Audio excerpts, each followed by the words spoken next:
the mystical Achimota Forest. Episode 5, The Ones Who Come Back Changed. Achimota Forest does not follow people home. That is a common misunderstanding. It doesn't need to. Those who leave carry enough of it with them. People who have spent nights in the forest are easy to recognize later, even years afterward. Not by how they dress, not by symbols or markings, but by behavior. They pause before answering questions. They listen longer than necessary. They avoid speaking casually about spiritual matters, even in jokes. They behave like people who have learned that words have weight. After the first night, most people expect something dramatic to happen immediately after their first night in the forest. It rarely does. They wake up stiff, cold, hungry. Some feel disappointed. Others feel strangely calm, though they cannot explain why. Caretakers say the change does not begin inside the forest. It begins after you leave. In the days that follow, small things shift. People notice patterns they used to ignore. They remember dreams more clearly. They become sensitive to dishonesty in others and in themselves. Some find this uncomfortable.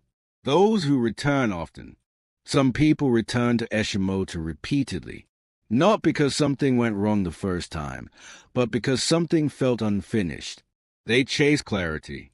They want the same stillness, the same certainty, the same sense of being understood without speaking. Caretakers grow cautious around such people, not judgmental, cautious. They say the forest responds differently to familiarity. A woman once slept in the forest for 7 consecutive nights. She did not fast. She did not cry. She did not demand anything. She simply stayed. Months later, she returned during the day. She stood at the edge of the trees, whispered gratitude to no one in particular, and left without entering. Later, when asked why she did not go back inside, she said, "I received what I came for, and I was told not to keep coming." She did not explain who told her. She did not need to. When people ignore warnings, not everyone listens. One man returned again and again, chasing the same clarity he felt during his first stay.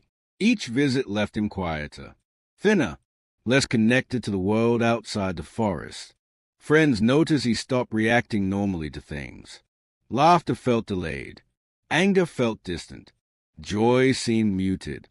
Eventually, he stopped speaking entirely. Caretakers found him one morning sitting upright beneath a tree, eyes open, breathing slow, posture perfect, as if he had been placed there intentionally. He did not resist when guided away, but he never truly returned. Doctors examined him. They found nothing wrong. Family members said he was peaceful. Those who knew Achimota better said nothing. What change actually looks like? Change from the forest is rarely dramatic. It does not announce itself. People do not suddenly become holy, or powerful, or enlightened. They become precise. They choose words carefully. They avoid unnecessary conflict. They grow uncomfortable in loud spaces. Some lose friendships. Some leave jobs, not because a forest told them to, but because certain environments no longer fit. Caretakers say the forest does not add anything to a person. It removes excess. What people don't say out loud. There are people who came to Achimota once and never speak of it again. Not because nothing happened, but because what happened was too accurate. Those people live normal lives.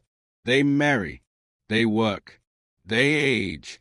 But sometimes, when asked about prayer camps or sacred places, they grow quiet, as if remembering something they chose not to pursue further. Achimota Forest does not demand loyalty. It does not punish distance, but it remembers those who listen carefully. And sometimes, long after someone has stopped visiting, the forest continues its work quietly, through choices, through restraint, through the way a person learns when to speak, and when not to,